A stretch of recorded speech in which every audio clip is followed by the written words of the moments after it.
మరొకసారి మీ అందరికి కూడా మన ప్రభువును మన రక్షకుడైన యేసుక్రీస్తు వారి నామములో శుభములు వందనాలు తెలియపరుస్తున్నాను.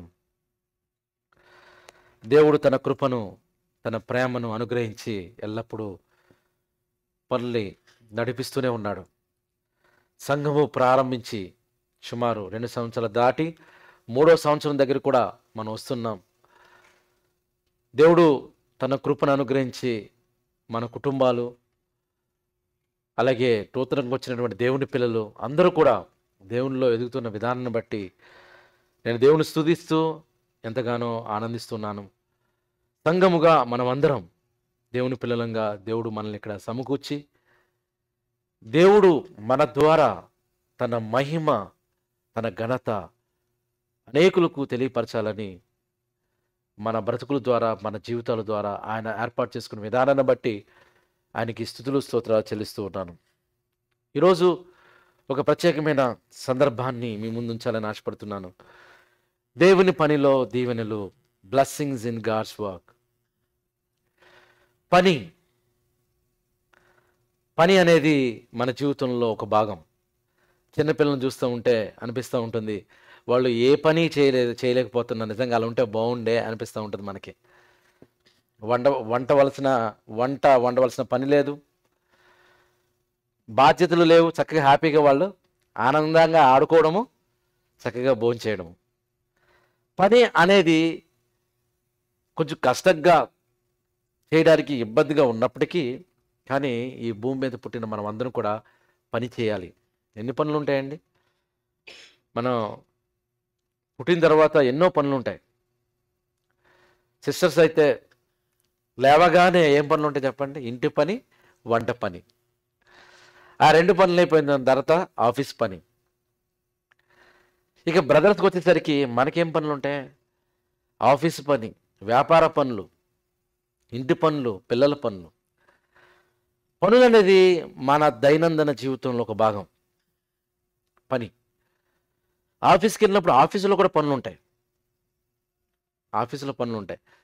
ప్రతి పని ఈ భూమి మీద మనకి ఇష్టం ఉన్నా లేకపోయినా తప్పకుండా మనం చేయాలి. పనులు ఉంటాయి, పనులు అయితే ఉంటాయి. ఇన్ని పనుల్లో ఎన్నో పనులు ఉన్నప్పటికీ దేవుని పని అనేది అసలు దేవుని పని అసలు అది ఏంటి? ఎందుకు దేవుని పని ఈ భూమి మీద మనుషులుగా మనకి చేయాలి? ఎన్నో పనులు బాధ్యతలతో ఉన్న మనకి అసలు దేవుని పనితో సంబంధం ఏంటి అని ఆలోచన చేస్తే, ప్రియులారా, ఈ పని గురించి కొన్ని విషయాలు నేను మీకు చెప్తాను. ఒక ఫ్రెంచ్ శాస్త్రవేత్త పని గురించి ఒక డెఫినేషన్ ఇచ్చారు, మనకు అందరికీ తెలుసు. 17వ శతాబ్దంలో మనం చదువుకున్నాం పాఠ్యపుస్తకాల్లో. పనికి డెఫినేషన్ ఏంటో తెలుసా? W చెప్పండి, ఇప్పుడు అందరికి కూడా వచ్చేస్తుంది. W F/D సూత్రం ఉంది. ఆ సూత్రాన్ని కనిపెట్టే ఈ ప్రపంచంలో ఉన్న ప్రతి పని జరుగుతూ ఉంటుంది. వర్క్. ఒక పని ఎప్పుడు జరిగింది అని మనం చెప్తామంటే, ఫోర్స్. F అంటే ఏంటంటే ఫోర్స్, బలం. ఇంటూ ఏంటి? డిస్ప్లేస్మెంట్, కదలాలి. అప్పుడే పని జరిగినట్టుగా దాన్ని మనం డిఫైన్ చేసాం. ఇది వాస్తవం. ఎందుకంటే ఈ సూత్రాన్ని అప్లై చేసి ఈరోజు ఎన్నో పరికరాలు కనిపెట్టబడ్డాయి, ఎన్నో ఇన్స్ట్రుమెంట్స్ కనిపెట్టబడ్డాయి, ఎంతో మెషినరీ వర్క్ అవుతుంది. ఉదాహరణకి ఇక్కడ చైర్ ఉంది. ఈ చైరు తీసి అక్కడ పెట్టాలనుకోండి, ఆ ట్రేలో, ఆ ట్రాలీలో. ఇక్కడ నుండి అక్కడ పెట్టాలంటే మనం రోజంతా మాట్లాడుకుంటే జరుగుతుందండి పని. ఇక్కడ నుండి అక్కడ పెట్టాలి, ఇక్కడ నుండి అక్కడ పెట్టాలని మాట్లాడుకుంటే జరగదు. ఏం చేయాలి? ఫస్ట్ బలాన్ని ఉపయోగించి లేపాలి. ఆ తర్వాత డిస్ప్లేస్మెంట్ ఉంది కదా, కొంచెం దూరం ఉంది, కదలాలి. అంటే ఉన్న స్థానం నుండి కదలాలి. అక్కడే నిలబడుకుని ఉన్నాం అనుకోండి, పని జరిగినట్టే కాదు. ఈ చైర్ని తీసుకుని వెళ్ళి అక్కడ పెడితేనే పని జరిగినట్టు. అంటే వర్క్ డన్ ఎప్పుడవుతుందంటే, మనం ఎంత బలం ఉన్నా అది కదల లేకుండా ఉంటే దానివల్ల ఉపయోగం లేదు. బలం ఉంది కానీ కదలలేదు. ఆ డిస్ప్లేస్మెంట్ అనేది 0 ఉందనుకోండి, దానికి రిజల్ట్ ఏంటి? 0నే. ₹1,00,00,000 ఉన్నాయి కదా, ఉండి దాన్ని ఇంటూ 0తో పెట్టండి, ఎంత ఎంత అండి? చెప్పాలి, వినపడతలేదు. ఎందుకు 0? ₹1,00,00,000 ఉంది కదా, కోటి ఉంది కదా, మల్టిప్లై చేస్తే 0 వస్తుంది. కాబట్టి మనం ఎంత బలం ఉన్నా, ఎంత శక్తి ఉన్నా, అది కదిలి దాన్ని మల్టిప్లై చేయకపోతే, కదలకపోతే పని జరిగినట్టు కాదు. పని అనేది చాలా ఇంపార్టెంట్. ఈరోజు ఏదైనా పని జరుగుతూ ఉన్నప్పుడే దాన్ని మనం ఇష్టపడతాం. ఉదాహరణకి మీ చేతుల్లో మొబైల్ ఉంది, మొబైల్ పని చేసింది అనుకోండి, మీరు ఇష్టపడతారా? ఇష్టపడతారు. దాన్ని పక్కన పెట్టుకుంటారు. మన చేతుల్లో ఉంటుంది, వాచ్ అయినా సరే. అది పని చేయకపోతే ఏం చేస్తారు? ఎప్పుడు తీసుకెళ్తారు? మీతోనే ఉంటుందా? అంటే పని చేయని వస్తువును మీరు ఉపయోగిస్తారా లేదా? ఉపయోగించం, పక్కన పెట్టేస్తాం. పని చేస్తే ఇష్టపడతాం, మనం భద్రపరుచుకుంటాం, మనం దాచుకుంటాం. ఎందుకంటే అది పని చేస్తుంది.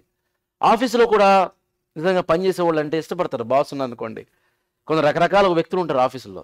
కొందరు ఏం చేస్తారు, బాస్ వస్తున్నాను అనుకోండి, ఎమ్మడే వస్తున్నాడు అనేసి ముందే అర్థమైపోద్ది, మెల్లగా కంప్యూటర్లో ఇది సీరియస్గా ఏదో పని చేస్తున్నాం అన్నట్టుగా మనం కొంతమంది నటించే వాళ్ళు ఉంటారు, మరికొంది నిజంగానే పనిచేసేవాళ్ళు ఉంటారు.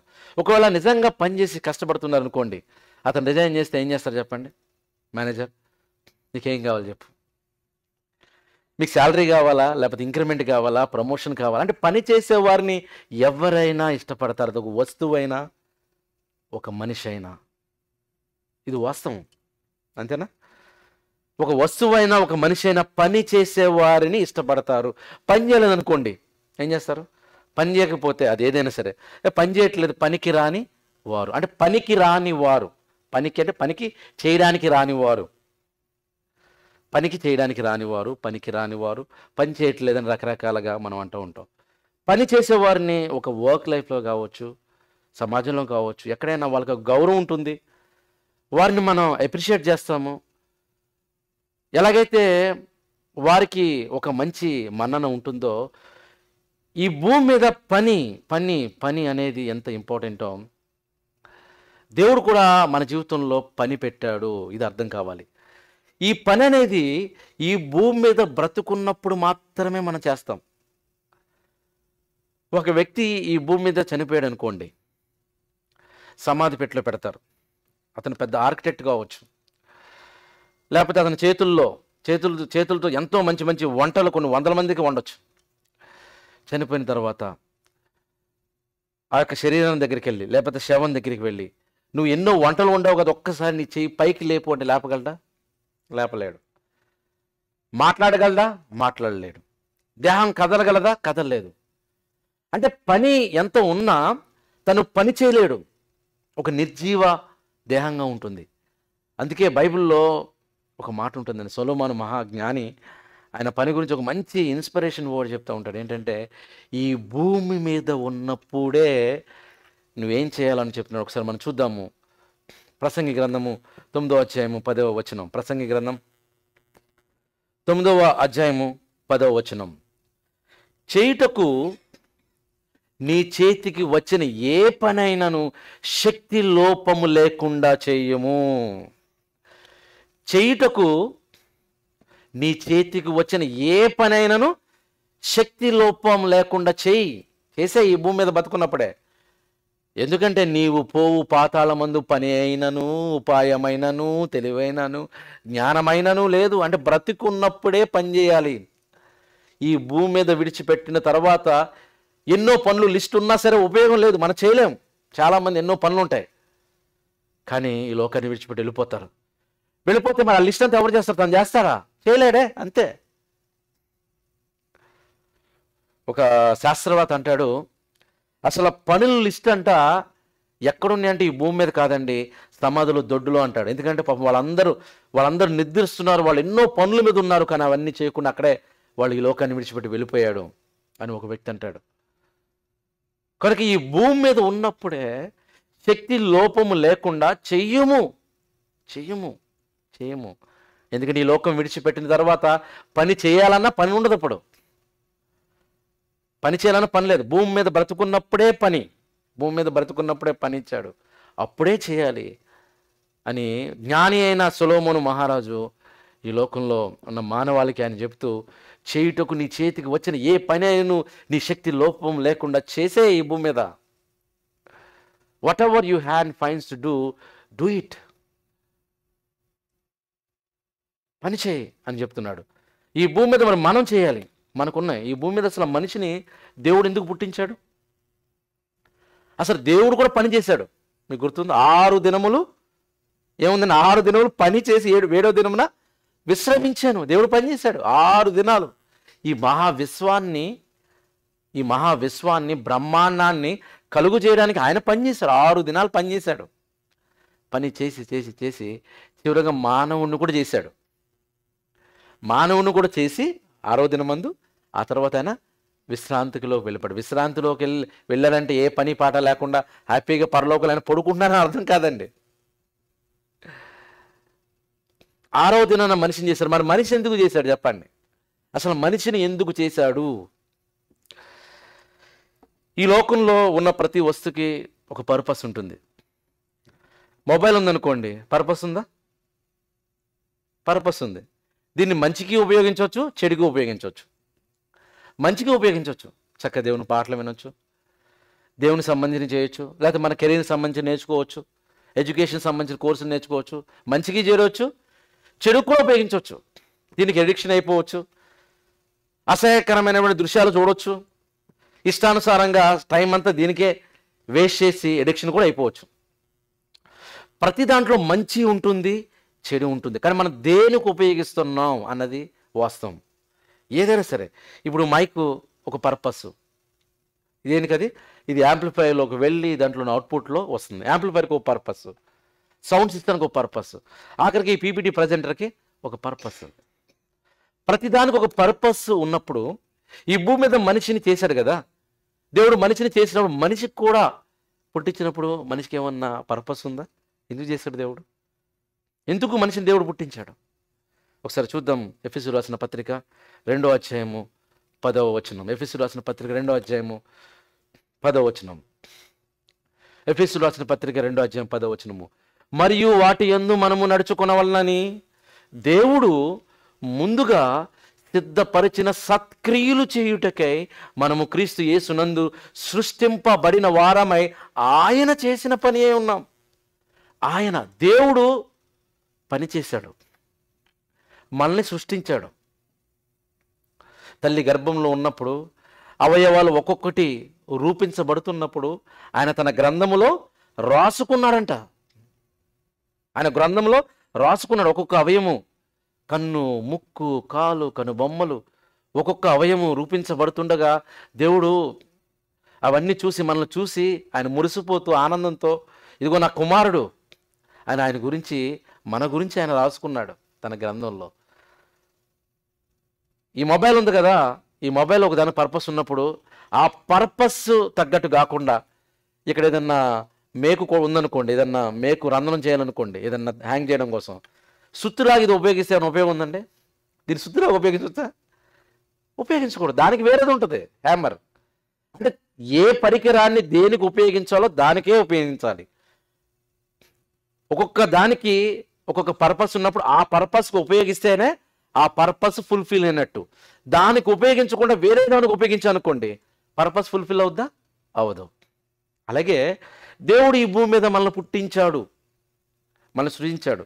ఎందుకు పుట్టించాడు అంటే ఒక పర్పస్, ఒక విషయాన్ని భక్తుడు సెలవిస్తున్నాడు. ఏంటంటే దేవుడు ముందుగా సిద్ధపరిచిన సత్క్రియలు చేయుటకై.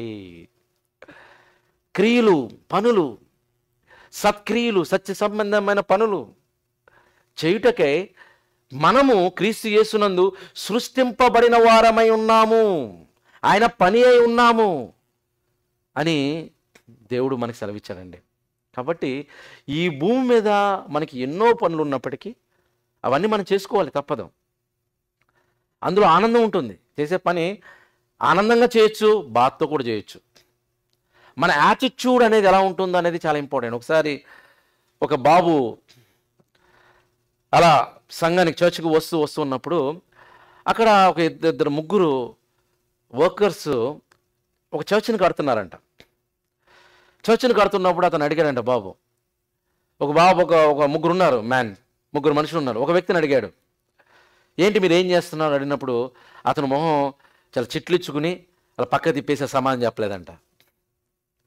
సరే అతను పక్కన పెట్టేశాడు. ఇంకొక వ్యక్తిని అడిగాడు, ఏంటి మీరు ఏం చేస్తున్నారు అని అడిగితే అప్పుడు అతను అన్నాడంట, నేను పని చేస్తున్నాను నా కుటుంబాన్ని పోషించడం కోసం అన్నాడంట. అప్పుడు ఇంకొక వ్యక్తిని అడిగాడు, నువ్వెందుకు పని చేస్తున్నావు, నువ్వేం చేస్తున్నావు అన్నప్పుడు నేనేం చేస్తున్నాను తెలుసా, నేను దేవుని మందిరాన్ని నిర్మిస్తున్నాను, ఈ మందిరంలో అనేక మంది వచ్చి దేవుని ఆరాధిస్తారు, అది నిర్మించబడినప్పుడు నేను ఆనందపడుతున్నాను అన్నాడు. ముగ్గురు ఒకే పని చేస్తున్నారు, కానీ వాళ్ళ యాటిట్యూడ్ ఎలా ఉంది చూడండి. ఒకరు నెగిటివ్ యాటిట్యూడ్ ఉన్నారు, ఒకరు ఇంకొక రకంగా ఆలోచిస్తున్నాడు, ఒకరు రైట్ యాటిట్యూడ్తో నాకు ఇవ్వబడిన పని ఇది నేను చేస్తున్నాను కదా, అనేక మంది ఈ మందిరంకి వస్తారు, ఆరాధిస్తారు, అనేక మంది ఆశీర్వదించబడతారు, నేను కూడా దీవించబడతాను, నేను ఆనందపడతాను. నిజంగా ఈ దీనికి నేను కూడా ఒక కారకుడిగా ఉన్నప్పుడు నేను ఆనందపడతాను. ఎంత పాజిటివ్గా ఆలోచిస్తున్నాను చూడండి. So attitude is everything. ఒకే వ్యక్తిని ముగ్గురు మూడు రకాలుగా ఆలోచిస్తే ఈరోజు దేవుని పని వచ్చేసరికి ప్రియులరా, ఈ భూమి మీద దేవుడు మనకిచ్చిన ఒక గొప్ప భాగ్యము, ఒక గొప్ప భాగ్యము. అది ఏదైనా సరే అది గొప్ప భాగ్యము. నేను ప్రారంభపు దినాల్లో యేసుప్రభువుని నమ్ముకున్న దినాల్లో నేను కొన్ని కాన్ఫరెన్స్కి వెళ్తూ ఉండేవాడిని, కొన్ని డిసైపుల్షిప్ ట్రైనింగ్స్కి వెళ్తూ ఉండేవాడిని. So one of the discipleship ట్రైనింగ్కి వెళ్ళినప్పుడు అక్కడ ఎక్కువగా స్టూడెంట్స్ ఉంటారు, స్టూడెంట్స్ మధ్య మినిస్ట్రీ.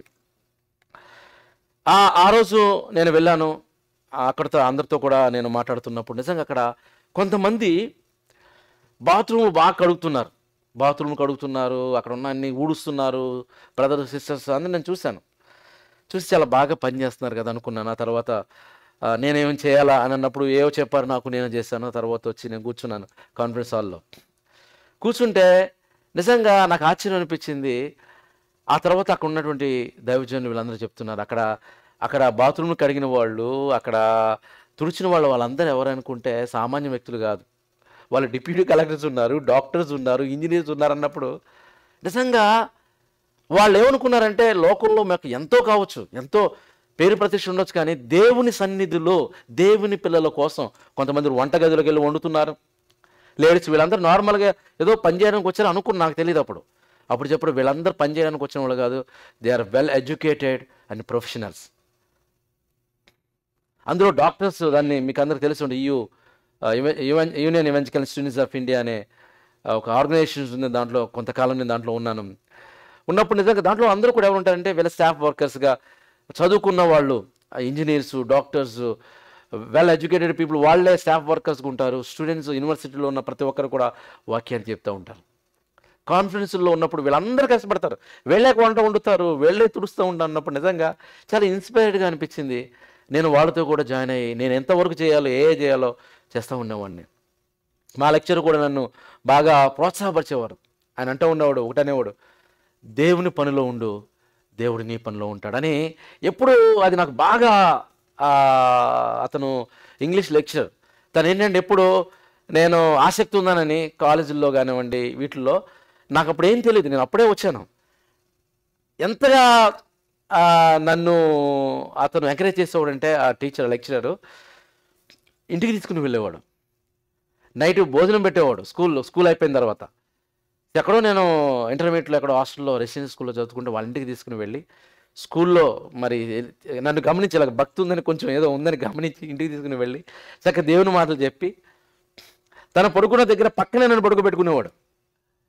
ఎంతవరకు ఎంకరేజ్ చేశానంటే క్రిస్మస్ ప్రోగ్రామ్స్ వచ్చినాయనుకోండి నన్ను ముందుకు దూసేవాడు, ఆయన అనుకునేవాడు, మొత్తం వెనక ఆయన నడిపించేవాడు, నన్ను ముందుకు చూసి నువ్వే మాట్లాడాలా, నువ్వే చెప్పాలా, నువ్వే అందరినీ తీసుకురావాలా, అందరిని ఎంకరేజ్ చేయాలా, ఎందుకంటే నేను లెక్చర్ని కదా, నేను ఉండకూడదు అని చాలా ఎంకరేజ్ చేసి అక్కడ కార్యక్రమాలు చేసినప్పుడు నిజంగా నా జీవితంలో చిన్నప్పటి నుండి దేవుని పనిలో ఉన్నప్పుడు, ఆయన పనిలో చేస్తున్నప్పుడు ఆనందాన్ని ఎక్స్పీరియన్స్ అయ్యాను, ఎంతో ఎక్స్పీరియన్స్ అయ్యాను.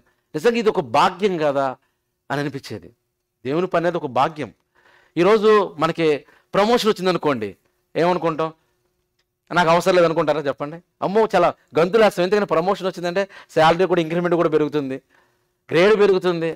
దాన్ని ఎలాగైతే ఒక ఆపర్చునిటీగా మనం తీసుకుంటామో దేవుని సన్నిధిలో ఏ పని చేసినా నాకు అనిపించేది అప్పుడు అప్పుడు నేను చదువుకునేవాడిని కదా, అప్పుడు పెద్ద పెద్ద డాక్టర్స్, ఇంజనీర్స్ ఉండి వాళ్ళే ఇన్ని చేస్తుంటే నేను ఆఫ్టర్ ఆల్ స్టూడెంట్ని, నేను ఇంకెన్ని చేయాలి అనుకుని, సో వాళ్ళతో కలిసి దేవుడు నాకు ఇచ్చినటువంటి భారాన్ని బట్టి నేను కూడా కలిసి చేస్తూ ఉన్నవాడిని. వాళ్ళతో కలిపి అన్నీ కూడా ఓడవడం కానివ్వండి, ఎత్తడం కానివ్వండి, భోజనం పెట్టడం కానివ్వండి, నేను చేయవలసింది ప్రతిదీ, షాపింగ్ చేయడం కానివ్వండి, నేను బయటికి తీసుకెళ్ళి షాపింగ్ మొత్తం అన్ని కొనుక్కురామనేవాళ్ళు, అవన్నీ కొనడం కానివ్వండి, ఏది కూడా దేవుడిచ్చిన పని, అది ఏ పైనైనా, అది చిన్న పనైనా ఇట్స్ అన్ ఆపర్చునిటీగా చేయడం ప్రారంభించాను. నా జీవితంలో ఆ అనుభవించి నేను చెప్తున్నాను, ఏదో మాటలతో అనుభవించి చెప్తున్నాను, అది నేను చదువు చూశాను. అది నా జీవితంలో ప్రతి అణువున అది బ్లెస్సింగ్గానే ఏర్పడింది తప్ప అది ఎప్పుడు భారంగా అనుకోలేదు. ఇంకా చెప్పాలంటే నా పనులు భారంగా ఉండేవి, నా పనులు భారంగా ఉండేవి, కానీ దేవుని పని అనేది చాలా ఇష్టంగా ఉండేది. ఎందుకంటే ఇష్టపడినప్పుడు అది కష్టమైనా ఇష్టంగా ఉండదండి. ఇష్టపడినది ఆఫీస్ వర్క్ అయినా సరే, పర్సనల్గా వర్క్ అయినా సరే, ఇష్టపడినప్పుడు అది కష్టమైనా అది కష్టంగా ఉండదు. ఇష్టపడినప్పుడు సూది కూడా చాలా భారంగా ఉంటుంది, దూది కూడా అమ్మో ఇంత దూది నేను ఎత్తుతున్నాను అనిపిస్తూ ఉంటుంది. ఇష్టపడితే ఎంత పెద్ద పని అయినా సరే అది కష్టంగా అనిపించదు. ఇంకా చెప్పాలంటే దేవుడు ఈ భూమి మీద దేవుని ప్రేమను, దేవుని ఆలోచనలు నిజంగా మనం ఆలోచిస్తే, నిజంగా దేవా ఎన్ని మేలులు నువ్వు నా జీవితంలో చేసేటప్పుడు, నిజంగా నేను చేసేది లేకపోతే మేము చేసేది అది ఏమాత్రం ప్రభువా అని ఆయన స్తుతించకుండా ఉండలేం. కనుక దేవుడు ఈ భూమి మీద ఆయన పని చేయడానికి దేవుడు ఇచ్చిన ఒక భాగ్యము, ఇదొక అవకాశము. ఇంకా చెప్పాలంటే అవకాశం. ఒక మంచి పొజిషన్ కావాలి, ఎవరు జాయిన్ అవుతారు, ఎవరు ఆ పొజిషన్ తీసుకుంటారు అనగానే ఆఫీసులో నేను కావాలనుకుంటాం, మనకున్న పెద్ద పొజిషన్ కోసం. ఎందుకని అది అవకాశం, ఆపర్చునిటీ అనుకుంటాం. అలాగే దేవుని సన్నిధిలో, దేవుని మందిరములో మనం చేసే ప్రతిదీ కూడా it's an opportunity, it's a choice. మనకు దేవుడు చాయిస్ ఇచ్చాడు, ఇట్స్ ఎన్ ఆపర్చునిటీ. అసలు మనం పుట్టించిందే ఎందుకంట, సత్క్రియలు చేయడానికై ఒక ఉద్దేశంతో ఆయన పుట్టించాడు. ఈ భూమి మీద ఒక పని పెట్టాడు, ఈ భూమి మీద పెట్టాడు. బతికినంత కాలం మనం బ్రతుకు దినములు పని దినములు, మన పనులు మనం చేసుకుంటున్నాం, వెల్ అండ్ గుడ్. దానితో పాటుగా దేవుని కార్యక్రమాలు, దేవుని క్రియలు, సత్క్రియలు చేయాలని పెట్టాడు. కానీ ఈరోజు క్రైస్తవ సమాజం ఏంటండి, నిద్రపోతున్నారు. పిల్లలు, నేను మాట్లాడేది ప్రపంచంలో ఉన్న సార్వత్రిక దేవుని సంఘము గురించి మాట్లాడుతున్నాను. ఈరోజు పనిలో పెట్టాలని కూడా దైవజనులు ఎంకరేజ్ చేయట్లేదు. వాళ్ళే కొన్ని సంఘాల్లో చూస్తే వాళ్ళందరే పాటలు పాడతారు. మొన్న ఎవరో మాట్లాడుతూ, బ్రదర్ మీరు ఎప్పుడు పాటలు పాడతారు అన్నప్పుడు, నిశాంత్ బ్రదర్ మనోళ్ళు ఉన్నారు కదా బ్రదర్, నేను ఎందుకు బ్రదర్ అన్నాను. ఎందుకంటే నేనే పాటలు పాడి, నేనే వాకింగ్ చెప్పి, నేనే అన్ని చేశాను. మనోళ్ళు ఎప్పుడు డెవలప్ అవుతారు చెప్పండి? మనోళ్ళు చేయాలి కదా అందరూ. ఏ అవకాశం ఉన్నా మనోళ్ళు చేయాలి, అది అవకాశంగా భావించాలి. సంఘం అంటే అందరం గ్రో అవ్వాలి, ఆత్మీయంగా గ్రో అవ్వాలి, అన్నిట్లో గ్రో అవ్వాలి, అన్నిట్లో ఎదగాలి, దాంట్లో అనుభూతిని మనం పొందాలి. అందుకే దేవుడు మనల్ని పుట్టించాడు. కనుక ఈరోజు 4 విషయాలు దేవుని పనిలో దొరికే ఆ గొప్ప భాగ్యము, బ్లెస్సింగ్స్ ఇన్ గాడ్స్ వర్క్, దేవుని పనిలో దొరికే ఆశీర్వాదాలు. ఈరోజు 4 విషయాలు ఈరోజు క్లుప్తంగా చెప్పి నేను త్వరగానే ముగిస్తాను, ఎందుకంటే మనకు చాలా కార్యక్రమాలు ఉన్నాయి కాబట్టి నేను ముగించడానికి త్వరగా ట్రై చేస్తాను. 4 విషయాలు. మొట్టమొదటిగా ఆలోచిస్తే దేవుని పనికి, కాల్ టు గాడ్స్ వర్క్, పనిలో పిలుపు. పని చేయడానికి పిలుపు కావాలా? పిలుపు ఆల్రెడీ ఉందా? కొంతమంది అంటారు, నేను ప్రార్థన చేస్తాను బ్రదర్, దేవుడు నాకు చెప్తే నేను చేస్తానంటూ ఉంటారు. దేవుడు ఆల్రెడీ చెప్పేశాడు. దేవుని వాక్యంలో చూస్తే అసలు పిలుపు గురించి ఎన్నో మాటలు ఉంటాయండి. దేవుడు ఎన్నో ఆల్రెడీ చెప్పేశాడు. దేవుడు చెప్పబడిన తర్వాత కూడా మనం మళ్ళా దేవుని కోసం ఎదురు చూస్తాను, ప్రార్థన చేస్తాను, దేవుడు నాకు చెబితేనే అప్పుడు నేను చేస్తాను అనడం ఎంతవరకు నిజంగా సజ్జత, ఎంతవరకు న్యాయం అంటారు? ఉదాహరణకి మన వైఫ్ లేకపోతే మన స్పౌసెస్ మనకి ఏమన్నా కూరగాయలు కానీ లేకపోతే సరుకులు కానీ లిస్ట్ ఇచ్చారనుకోండి, వాట్సాప్లో పెడతారు, టెక్స్ట్ పెడతారు. పెట్టినప్పుడు మనం కరెక్ట్గా వెళ్ళి అన్ని కొంటూ ఉంటాం. అసలు లిస్టే చూడకుండా మళ్ళీ ఫోన్ చేసి ప్రతిసారి అడుగుతున్నాం అనుకోండి, ఎలా ఉంటుంది చెప్పండి? వాళ్ళకి ఆల్రెడీ లిస్ట్ పెట్టారు కదా, చూడు ముందు అంటాం. అస్తమానం నాకు ఎందుకు ఫోన్ చేస్తారో చెప్పండి, ఆల్రెడీ లిస్ట్ పెట్టారు కదా, అది చూడంటాం. అలాగే దేవుడు ఏదైనా చెప్పాలనుకున్నా ఆల్రెడీ చెప్పిస్తాడు, లిస్ట్ ఉంది దీంట్లో. ఇక లిస్ట్ ఉన్నప్పుడు మనం ఫోన్ చేసి అంటే ప్రార్థన చేసి, ప్రభువా నేను చెయ్యాలా వద్దా, నేను అడగడం ఎందుకు? ఆల్రెడీ ఆయన అప్రూవల్ ఇచ్చేసాడు.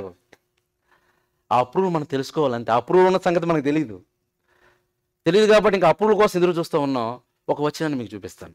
పిలుపు విషయంలో ఒక వచనాన్ని నేను చూపిస్తాను. ఒకసారి చూద్దాం బైబిల్ గ్రంథంలో ఒక మాట. దేవుడు నిజంగా ఒకప్పుడు లోకంలో ఉన్న మనము, పాపంలో ఉన్న మనము, ఆయన రక్షణలోనికి వచ్చి బాప్తిస్తం తీసుకుని సంఘంలో చేర్చబడ్డాము అంటే ఆయన పిలుపులో ఉన్నాము అని అర్థం. ఆయన పిలుపులో ఉన్నాము అని అర్థం. ప్రత్యేకంగా ఆయన స్వరంతో నాయనా నువ్వు రా అని పిలవలసిన అవసరమే లేదు, ఎందుకంటే ఆయన పిలిచేశాడు.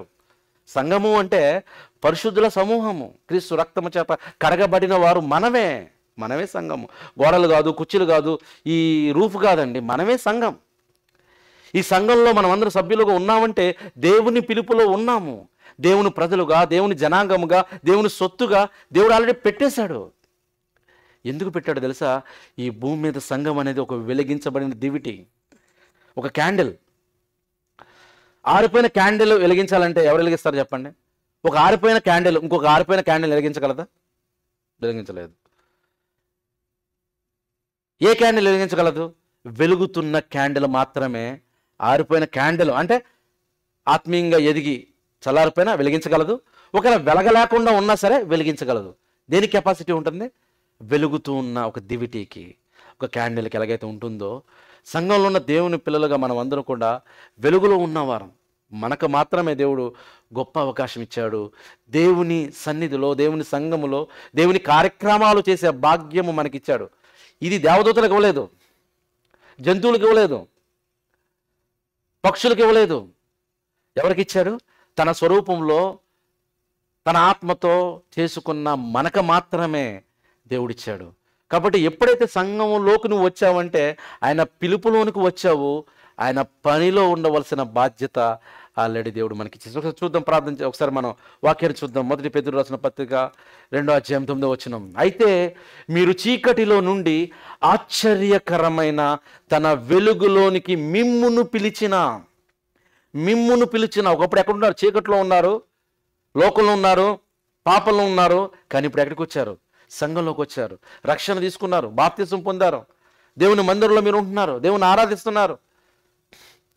చీకటిలో నుండి ఆశ్చర్యకరమైన తన వెలుగులోనికి మిమ్మును పిలిచేశాడు ఆల్రెడీ. ఎందుకు పిలిచారు మిమ్మల్ని? వాని గుణాతిశయములను ప్రచురము చేయు నిమిత్తము. దేవుని గుణాలను, దేవుని మహిమకు తెచ్చే విధంగా ఈ భూమి మీద మనం బ్రతకాలని, ఆయన కార్యక్రమాల్లో ఉండాలని, సత్క్రియలు చేయాలని దేవుడు ఆల్రెడీ మిమ్మల్ని పిలిచేశాడు. కాబట్టి మీరు ఎలాంటి వారంటే మన గురించి చెప్తున్నాడు. ఒకప్పుడు లోకంలో అన్యులుగా ఉన్నాం, చీకట్లో ఉన్నాం. కానీ మీరు సామాన్యులు అనుకోవద్దండి. మన గురించి మనం ఎప్పుడు తక్కువగా అంచనా వేసుకోకూడదు. దేవుడు ఏమని పిలుస్తున్నాడు మనల్ని చూడండి. మీరెవరంటే ఏర్పరచబడిన వంశం. మీరెవరు? ఏర్పరచబడిన వంశమును, రాజులు, యాజక సమూహమును, పరిశుద్ధ జనమును, దేవుని సొత్తు, దేవుని ప్రజలనై ఉన్నారు. ఎన్ని టైటిల్స్ అండి మనకి. అంటే దేవునిలోకి వచ్చామంటే, సంఘంలోనికి వచ్చామంటే దేవుని దృష్టిలో ఉన్నతమైన వారం. ఇన్ని టైటిల్స్ దేవుడు ఇచ్చాడు మనకి.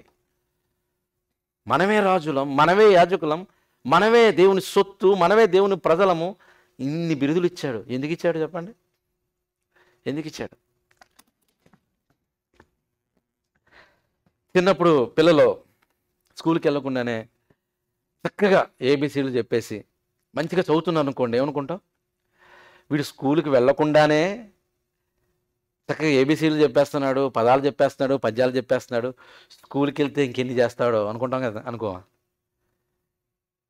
కానీ స్కూల్కి వెళ్ళిన తర్వాత తేడా వచ్చింది అనుకోండి, ఏమనుకుంటాం? అలాగే దేవుడు మన గురించి ఎన్నో ఆశలు పెట్టుకున్నాడు. ఈ భూమి మీద ఎన్నో ఆశలతో పంపించాడు.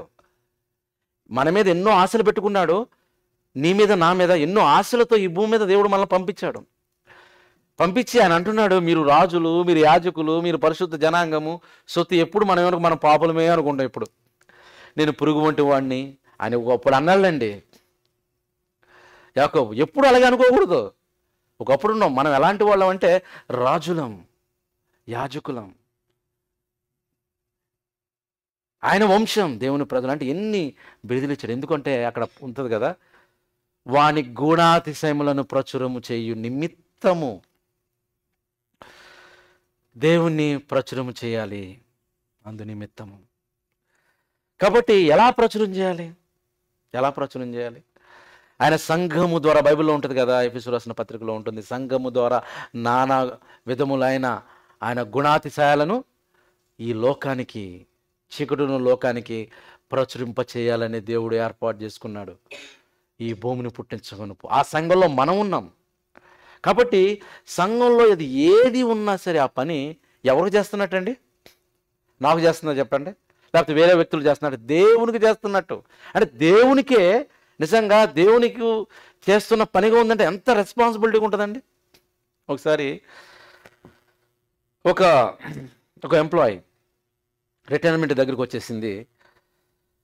తన యజమాని దగ్గరికి వెళ్ళాడు. అయ్యా, ఆల్రెడీ నేను 60 సంవత్సరాలు అయిపోయింది, రిటైర్మెంట్ అయిపోయింది, ఇక నేను రిటైర్ అయిపోతున్నాను, నేను ఎన్నో ఇళ్ళు కట్టాను, ఎన్నో గృహాలు కట్టాను, సో నేను వెళ్ళిపోతున్నాను అన్నప్పుడు అతను అన్నాడంట, అయితే ఒక పని చేయి, నువ్వు చాలా కష్టపడ్డావు, ఇంకొక ఇల్లు మాత్రం కట్టన్నాడంట. ఇతను బాగా కోపం వచ్చేసింది. ఎంత కోపం వచ్చి, ఎంత కష్టపడ్డా నేను, ఇంత కష్టపడిన అసలు నాకు ఇంటికి వెళ్ళిపోవాలని చూస్తుంటే మళ్ళీ ఇంకొక పని చెప్పాడు, అది నన్ను కట్టమన్నాడని చాలా అయిష్టంగా అనమాట. ఎలా అయిష్టంగా అంటే, సరే చేయమన్నాడుగా, చేయకపోతే బాగుందిలే, వెళ్ళేటప్పుడు కదా, ఏదో ఆయన పేరు కోసం చేద్దాం అనుకుని ఏం చేశాడు, సరే చేయమన్నాడు కదా, వెళ్ళాడు. ఆ కన్స్ట్రక్షన్ ఇల్లు కట్టాడు. ఎలా కట్టాడంటే, మంచి సిమెంట్ తీసుకురాలేదు, మంచి బ్రిక్స్ లేవు, ఆర్కిటెక్చర్ కూడా ఇష్టానుసారం కట్టేశాడు, చాలా లోపాలు ఉన్నాయి. ఏదో పేరుకి కట్టాలి కానీ ఏబిసిడి గ్రేడ్ మెటీరియల్స్ ఉంటాయి కదండి, తక్కువ క్వాలిటీ మెటీరియల్స్ పెట్టేశాడు. ఏదో కట్టాలంటే అప్పుడప్పుడు కట్టేసి ఒకరోజు వచ్చానమాట. వచ్చి యజమాని దగ్గరికి, నువ్వు చివరిగా నేను వెళ్ళిపోతున్నప్పుడు ఒక పని అప్పగించావు, ఇక నేను నీ మాట కాదని లేక నేను చేశాను, ఇదిగోనయ్యా నా పని అయిపోయింది, ఇక నేను వెళ్ళొచ్చా అన్నాడు. అప్పుడు యజమాని అన్నాడు, చాలా థ్యాంక్స్, చివరిగా నేను చెప్పిన మాట విని ఇంకొక ఇల్లు నువ్వు కట్టావు. ఆ ఇల్లు ఎవరి కోసమో కాదు, నీ కోసమే నేను ఇవ్వాలనుకున్నాను, నువ్వు కష్టపడి కట్టావు, ఇన్ని సంవత్సరాలు కష్టపడ్డావని ఆయనకి ఇచ్చాడంట. అప్పుడు ఆ చేతిలో పెట్టి, ఆ తాళాలు చేతిలో పెట్టుకుని, అయ్యో ముందే నాకు చెప్పుంటే, ఇది నా కోసమని చెప్పుంటే ఎంత బాగుండు, నేను టైం తీసుకుని మంచి మెటీరియల్ పెట్టి ఇంకా కాస్ట్లీగా ఇంకా నాకు కావాల్సినవన్నీ చేస్తుండేవాడిని అని బాధపడ్డాడంట. పిల్లారా, ఈ భూమి మీద దేవుడు మనకిచ్చిన సమయం అదే. దేవుడు మనకిచ్చాడు, ఏ పని ఇచ్చినా అది శ్రద్ధగా, ఇది దేవునికి అన్నకన్న, మనుషులకు అన్నట్టు కాదు, దేవునికి అన్నట్టు మనం చేస్తే దేవుడిచ్చే బహుమానాలు చాలా ఉన్నతంగా ఉంటాయి. అవి ఇప్పుడు మనకు తెలియవు, చేసేటప్పుడు మనకు అర్థం కాదు. ఎప్పుడు అర్థం అవుతుంది? ఆయన పిలిచినప్పుడు అర్థం అవుతుంది. అప్పుడు అర్థమైనప్పుడు అయ్యో నేను చేస్తే బాగుండు అనిపిస్తుంది, కానీ అప్పుడు సమయం ఉంటుంది, అయిపోయింది. ఈ యజమానిలాగా అయిపోయింది, ఆల్రెడీ అంతా కట్టేశాడు, చీప్ మెటీరియల్తో కట్టేశాడు. ఎవరికో అనుకున్నాడు, ఎవరికో చేస్తున్నాడు అనుకున్నాడు, ఆ యజమానికి చేస్తున్నాలే, నాకు కాదు కదా అనుకున్నాడు. కానీ ఆయన కోసం చేస్తున్నాడు, ఆ విషయం అర్థం కాలేదు. ఆయన కోసం కట్టుకుంటున్నాడు, ఆయన కోసం కట్టాడు ఇల్లు, అది ఆయనకు అర్థం కాలేదు. అర్థమైనప్పటికీ సమయం లేదు. మన జీవితంలో దేవుడు మనకి అప్పగించిన ప్రతి పని ఎవరికి చేస్తున్నట్టు ఉండాలి తెలుసా? ప్రభువుకు చేస్తున్నట్టుగా ఉండాలి, మనుషులకు కాదు, ప్రభువుకు చేస్తున్నట్టుగా ఉండాలి. అందుకే బైబిల్లో ఒక మాట ఉంది, నేను చూపిస్తాను.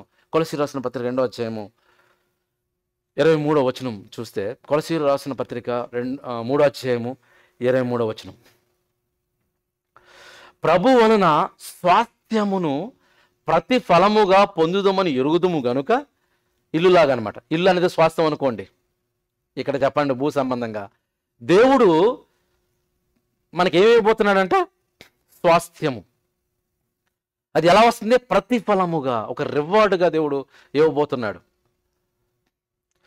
ప్రభు వలన స్వాస్థ్యము ప్రతిఫలముగా పొందుదమని ఎరుగుదుము గనుక, అది ఎరగాలి. దేవుడు చెప్పేశాడు, మనం చేసే, అతనికైతే పాపం తెలియలేదు, నాకని దేవుడు ముందే చెప్పేశాడు. ఏంటంటే మనం చేసే పని వలన ప్రతిఫలం ఉంటుంది, అది ప్రభు వల్ల మనకు దొరుకుతుంది అని అర్థమైంది. అప్పుడు మీరు ఎలా చేయాలి మీ పనులు? ఇక్కడ మంచి మాట చెప్పారు, ఇది బాగా అండర్లైన్ చేసుకోండి, ప్రతి ఒక్కరు అండర్లైన్ చేసుకోవాలి. ఇప్పుడు 24వ వచనం అందరం చదువుదాం ఒకసారి, గట్టిగా చదువుదాం. అందరూ బైబిల్ ఉన్నాయా? అందరూ కూడా తీసి గట్టిగా ఒకసారి చదువుదాం అందరూ. 24వ వచనం, మీరేమి చేసినను అది మనుషుల నిమిత్తము కాక ప్రభు నిమిత్తమని మనస్ఫూర్తిగా చేయుడి, మీరు ప్రభువైన క్రీస్తునకు దాసులై ఉన్నారు. మన యజమానుడు ఎవరు? క్రీస్తు. ఆయనకు మన దాసులం. మనం ఏం చేసినా దేవుని మందిరాన్ని కట్టడం కోసం, దేవుని మందిరం సేవా కార్యక్రమాల కోసం మనం ఏమి చేసినా ఎవరి నిమిత్తం? మన మనుషులం కదా, మనకు వరల్డ్ మైండ్ ఉంటుంది. జనరల్గా ఏంటంటే మనం ఒక వరల్డ్ నుండి లోకానికి వచ్చాం, లోకం నుండి క్రీస్తునికి వచ్చాం. కాబట్టి క్రీస్తులోకి వచ్చిన తర్వాత కొన్ని సందర్భాల్లో ఆ ఓల్డ్ మైండ్ ఉంటుంది చాలామందికి, అదే క్యారీ ఫార్వర్డ్ అవుతూ ఉంటుంది. లోకంలో ఎలాగ ఉండాలంటే కొంతమంది మారుతారు, కొంతమంది మారరు, కొంత మారడానికి టైం పడుతుంది, వాక్యం బట్టో రకరకాల అనుభవాలు బట్టో.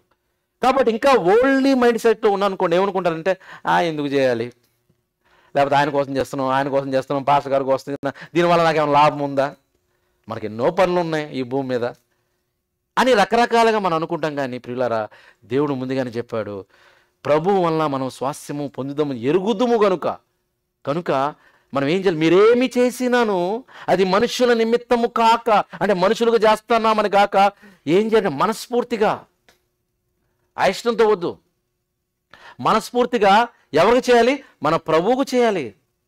ఆయన యజమానుడు, మన దాసులం. అప్పుడు దేవుడి నుండి వచ్చే ప్రతిఫలం చాలా గొప్పగా ఉంటుందండి, చాలా గొప్పగా ఉంటుంది. కాబట్టి మొట్టమొదటిగా దేవుని పని చేయడానికి పిలుపు ఉందా లేదా? పిలుపు ఉంది. పిలుపు కోసం ప్రార్థన చేయవలసిన అవసరత లేదు, పిలుపు వచ్చేసింది. నువ్వు పనిలోకి వెళ్ళడమే. అసైన్మెంట్ ఆల్రెడీ చూడండి, మన ఆఫీస్లో జాయిన్ అయ్యామనుకోండి, రెస్పాన్సిబిలిటీ, రోల్ అండ్ రెస్పాన్సిబిలిటీ ఇచ్చేస్తారు అంతే. రోల్ రెస్పాన్సిబిలిటీ ఇచ్చిన తర్వాత మళ్ళీ నా రోల్ ఏంటి, నా రెస్పాన్సిబిలిటీ ఏంటి అని ఆయన చుట్టూ తిరుగుతూ ఉన్నాం అనుకోండి, ఏమంటాడు? ఆల్రెడీ ఇచ్చాను కదా, డాక్యుమెంట్ ఉంది కదా, చూసుకో అంటాడు. అంతే కదా. దేవుడు ఈ భూమి మీద మనల్ని పుట్టించిందే, ఈ భూమి మీద తీసుకొచ్చిందే పనిలో పెట్టడానికి, పని చేయడానికి. చేయాలి. ఎవరి పని? దేవుని పని చేయాలి. మొట్టమొదటి పనిలో పిలుపు ఉంది. దేవుని సన్నిధిలో సంఘస్థులుగా మనం ఉన్నామంటే ఆల్రెడీ పిలుపు ఉన్నదని అర్థం చేసుకోవాలి. రెండవదిగా డూయింగ్ ద ఫాదర్స్ వర్క్. అసలు దేవుని పని చేయడానికి మనకు రోల్ మోడల్ కావాలి కదా. ద బెస్ట్ రోల్ మోడల్ ఎవరంటే ఈ భూమి మీద క్రీస్తు కంటే ఎవరు లేరండి. క్రీస్తు ద బెస్ట్ రోల్ మోడల్ కదా. క్రీస్తుని ఒకసారి మనం అడుగుదాం, ఆయన ఈ భూమి మీద ఉన్నప్పుడు అసలు ఆయన ఎలా పనిచేశాడు, తండ్రి పని ఆయన ఎలా నెరవేర్చాడు, ఆయనకున్న ఆ యొక్క ఇంట్రెస్ట్ ఏంటి, ఎంతూజిజం ఏంటి, ఎందుకు చేశాడు అనేది ఒకసారి. క్రీస్తు ద బెస్ట్ రోల్ మోడల్ కాబట్టి క్రీస్తుని గురించి మనం ఆలోచించేద్దాం. ఆయన ఈ భూమి మీద ఉన్నప్పుడు ఒక బావి దగ్గరికి వెళ్తాడు. అక్కడ ఒక స్త్రీ వస్తుంది, సమరయ స్త్రీ. సమరయాలు అంటే అంటరాని వాళ్ళుగా ఒకప్పుడు చూసేవారు. యూదులు వాళ్ళతో కలిసేవాళ్ళు కాదు. ఈయన మాత్రం ఆ స్త్రీతో మాట్లాడడం ప్రారంభించాడు. విస్తారంగా మాట్లాడుతూ ఉంటాడు. ఎంతవరకు మాట్లాడుతాడు? భర్తల దగ్గర గురించి కూడా మాట్లాడుతూ ఉంటాడు. తన జీవిత స్టోరీ అంతా కూడా యేసుప్రభువు చెప్తాడు. అప్పుడు తను గ్రామస్తులు అందరి దగ్గరికి వెళ్ళి నా జీవిత స్టోరీ అంతా కూడా చెప్పిన ఒక మహానుభావుని నేను కనుగొన్నానని ఆ గ్రామస్తులందరూ కూడా పిలుచుకుని వస్తుంది. అంతలోకి యేసుప్రభువు వారికి ఆకలి అవుతుంది. ఆయన కూడా మనలాంటి మనిషే కదండి, ఆకలి అవుతుంది. శిష్యులు అంటాడు, ఇలాగ నేను ఆకలిగా ఉన్నాను అనగానే, సరే ఆకలి కొని ఉన్నావా, ఆకలి కలిగి ఉన్నావా, అయితే మేము ఏం చేస్తామంటే కొంచెం దూర ప్రాంతం వెళ్ళి భోజనం తీసుకొద్దాం అని శిష్యులు వెళ్తారు. శిష్యులు వెళ్ళి ఆయన దగ్గరకు వస్తారు. వచ్చేసరికి ఈయన అక్కడ ఆ శిష్యులతో వీళ్ళందరితో మాట్లాడుతున్నప్పుడు ఆయన అంటున్నటువంటి ఒక మంచి సందర్భంలో, భావంలో కొన్ని వచనాలు ఉన్నాయి. అవి నేను చదివి అందులో ఒక మంచి మాటని మీకు చూపించాలని ఆశపడుతున్నాను. ఒకసారి చూద్దాము. యోహాను సువార్త 4వ అధ్యాయము 31వ వచనం. యోహాను సువార్త 4వ అధ్యాయము 31వ వచనం. ఆలోగా శిష్యులు బోధకుడా భోజనము చేయమని ఆయనను వేడుకుని భోజనం తీసుకొచ్చారు. నువ్వు ఆకలిగా ఉన్నావు కదా, ఇప్పటి వరకు భోజనం చేయను ఆయన అని ఆయన వేడుకున్నారు. ఎవరు? శిష్యులు యేసుప్రభువుని వేడుకున్నారు. అప్పుడు యేసుప్రభువు అంటున్నటువంటి మాట ఒకసారి మనం చూద్దాం. అందుకైనా భుజించుటకు మీకు తెలియని ఆహారము నాకు ఉన్నదని వాడితో చెప్పగా, వీళ్ళేమనుకుంటున్నారు? సమరయ స్త్రీ వచ్చింది కదా, ఆ వస్తా ఏమైనా ఆహార పొట్టలో ఏమైనా తీసుకొచ్చిందేమో, ఏ పులిహారో లేకపోతే దద్దోజనమో లేకపోతే బిర్యానీ ఏమైనా తీసుకొచ్చిందేమో, చక్కగా తినేశారు కాబట్టి ఈయనకి ఆకలి లేదు, ఇప్పుడు మీకు తెలియని ఆహారం నా దగ్గర ఉంది అన్నప్పుడు వీళ్ళు రకరకాల ఆలోచనతో ఉన్నారు. శిష్యులు ఆయన భుజించడం ఎవడైనా ఏమైనా తెచ్చినేమో అని ఒకరితో ఒకరు చెప్పుకునిరి, అలా చెప్పుకుంటున్నారు అనమాట. సమరయ స్త్రీ కావచ్చు, లేకపోతే ఇంకోళ్ళు కావచ్చు ఏమైనా ఆహారం తీసుకొచ్చారేమో, చక్కగా ఈయన భుజించి ఆకలిగా ఉంటే ఎవరన్నా ఆహారం తింటే కదా అది సాటిస్ఫై అయ్యేది. అదే కదా, ఆకలిగా ఉన్నప్పుడు మంచి బిర్యానీ మనం కళ్ళ ముందు ఉందనుకోండి, అది తిన్నప్పుడే మనకి సాటిస్ఫాక్షన్ ఉంటుంది. కానీ ఈయన ఆకలిగా ఉందన్నాడు, ఈయన భోజనం తెచ్చాడు, కానీ మీకు తెలియని ఆహారం నా దగ్గర ఉంది ఆల్రెడీ అన్నప్పుడు, వీళ్ళు ఎలా చెప్పుకుంటున్నప్పుడు యేసుప్రభు అంటున్న ఒక మాట మన ఆలోచింపజేస్తుంది. శిష్యులు ఆయన పూజించడానికి ఎవడైనా ఏమైనా తెచ్చినేమని ఒకరితో ఒకడు చెప్పుకొనిరి. అలా చెప్తున్నప్పుడు యేసుప్రభు అంటున్నారు చూడండి, యేసు వారిని చూసి మీరు ఎలా అనుకుంటున్నారా అని వారిని చూసి అంటున్నాడు, నన్ను పంపిన వాని చిత్తము నెరవేర్చుటయ్యో. నన్ను పంపాడు ఎవరు? తండ్రి అయిన దేవుడు నన్ను పంపాడు కదా. ఆయన చిత్తం తెలుసుకున్నది ఒక ఎత్తు అయితే దాన్ని నెరవేర్చడం, చాలామంది తెలుసుకోవడమే కష్టపడతారు. తెలుసుకోవడమే కష్టం. దాన్ని తెలుసుకోవడం ఒక ఎత్తు అయితే దాన్ని నెరవేర్చుటయు, ఆయన చిత్తం నెరవేర్చుటయు ఆయన పని. ఇది అండర్లైన్ చేసుకోండి. ఆయన పని తుద ముట్టించుటయు నాకు ఆహారమై ఉన్నది. అంటే దేవుని పని చేయడమే నాకు ఆహారం. ఆయన పని చేశాను కదా.